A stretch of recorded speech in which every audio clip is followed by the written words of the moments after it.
For today's mini vlog nga, isamahin nyo nga ako mag-open uli ng parcel. Sobrang excited nga akong buksan tong parcel na to, kaya naman pagkadating ko galing trabaho ay inopen ko na nga rin kaagad. Sino ba namang hindi magiging excited sa parcel na piso nga lang yung binayaran? Yes, tama kayo narinig, piso nga lang yung binayaran ko sa lotion na to. Wala naman talaga akong balak bumili ng lotion, pero dahil nag-install nga ako ng Shopee, lumabas nga dun sa may apps na meron nga akong piso deals. Noong una nga ay hindi ako naniniwala na piso lang, pero nung nag-place order nga ako ay piso nga lang talaga yung nakalagay. Nagtataka nga ako dahil nga sabi ko matagal na naman na ako may orange app, tapos nagkaroon pa rin ako ng piso deal. Fast forward, kinabukasan nga, ayan, ginamit ko na nga agad yung lotion na nabili ko sa orange app. Nagustuhan ko nga yung amoy niya, tapos napakabilis nga lang din ma-absorb ng balat ko. Hindi nga rin siya malagkit kapag nga in-apply mo na siya sa skin mo. Kung gusto nyo nga rin ng ganitong lotion, na ililink ko na nga lang din sa comment section. Anyways, paalis nga kami ngayon ni Mal at inabot na nga rin kami ng gabi dahil nga may sasadyain kami dito. Andito na nga kami sa bayan at dito nga kami pupunta sa Robinson Easy Mart. Itatry kasi namin kung pwede bang magamit yung Flexi card na binigay sa akin ng company dito sa Robinson. Pagkapasok nga namin dito sa Robinson Easy Mart, sabi ko nga kay Mal ay magtanong na agad sa information kung pwede bang magamit tong Flexi card. Na makapagtanong na si Mal dun sa may information, sabi nga nila ay pwede nga daw yun gamitin. Kaya naman nung pagkasabi na pwede nga daw gamitin yung card ko dito, ayun, naghanap na nga kami ng pwede naming bilhin. Naglibot-libot pa nga kami dito kasi hindi namin to masyadong kabisado dahil ngayon nga lang kami pumunta dito. At dahil nga hindi naman karamihan yung bibilhin dito, ay naghanap na nga kami ng mga pwede naming bilhin na sasakto nga lang dun sa laman ng card. Naglibot-libot na nga kami ni Mal dyan at naghanap nga kami ng mga naka-promo or naka-sale. Una nga namin kinuha yung hot cake chocolate na flavor. Pagkatapos nga ay nakita ko naman na naka-sale nga tong spaghetti, kaya naman kumuha na nga rin ako. Na makakuha na nga ako ng pang hot cake at pang spaghetti, ay dito naman kami dumiretso sa mga soft drinks. Namili na nga kami ng soft drinks na bibilhin namin dyan, pero syempre naghanap nga ako na naka-promo at naka-sale. Para nga mas makamura or sakto lang din sa budget ang makuha namin. Tagi-isang soft drink sana yung bibilhin ni Mal, kaso sabi ko baka mas mapalaki pa tayo ng gastos. Sabi ko nga ito na lang Pepsi ang bilhin namin dahil nga naka-promo. Hindi naman sa kinakontra ko siya, pero ganun na nga rin yun.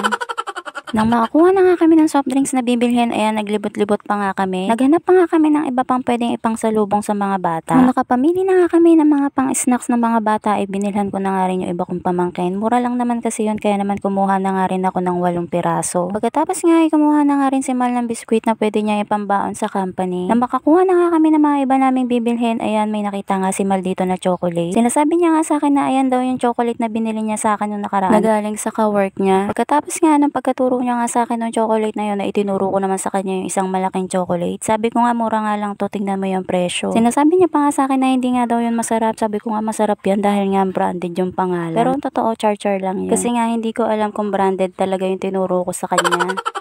Pagkatapos nga namin mag-okrayan doon sa chocolate station, ayan, pumunta na nga kami dito sa may cashier. Buti na nga lang ay wala masyadong tao dito sa may loob, kaya naman nakapila ka agad kami dito sa may counter. May nauna nga lang sa amin saglit, pero inantay na nga lang din namin yun kaagad. At ayan lang muna for today's mini vlog. Kita-kits na lang sa susunod ko pang upload. Thank you for watching. See you on my next one. Bye!